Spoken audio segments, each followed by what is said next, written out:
மண்வாசம் இதழில் சுவாரஸ்யமான பகுதிகளில் ஒன்று நாடும் நடப்பும் பகுதி. நைனா மைனா என இருவரின் உரையாடலில் போகிற போக்கில் 5-6 விஷயங்களை ஆழமாக சொல்லிச் செல்லும் பகுதி இது. இம்மாத நமது மண்வாசத்தின் நாடும் நடப்பும் பகுதியிலும் சுவாரஸ்யத்துக்கு பஞ்சமே இல்லை.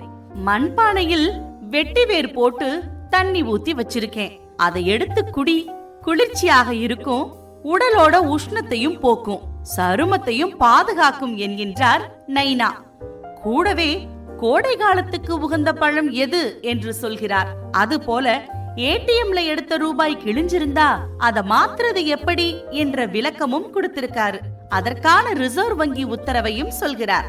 இருதுருவ மனநோய் உலகளவில் 8 கோடி பேருக்கு இருக்கும் என சொல்லும் நைனா, இருதுருவ மனநோய் உலகளவில் 8 கோடி பேருக்கு இருக்கிறது என சொல்லும் நைனா, துருவ நோய் என்றால் என்ன, அதன் அறிகுறி என்ன என்று விளக்குகிறார்.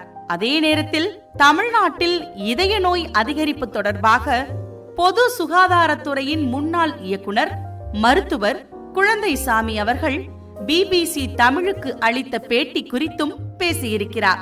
ஆர்டிஓ அலுவலகம் போகாமல் டிரைவிங் லைசென்ஸ் இனி வாங்க முடியும் என கூறும் நைனா, அதற்கு தேவையானவை என்ன என்றும் அதற்கான இணையதளம் எது என்றும் சொல்றாரு. பிரிக்க முடியாது எது என்பதற்கு மைனா கூறும் விளக்கம் சூப்பர்.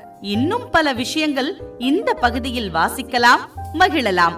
அதற்கு நம் மண்வாசம் இம்மாத இதழ் வாங்குங்க. நைனா மைனா என்ன சொல்றாங்கன்னு தெரிஞ்சுக்கோங்க.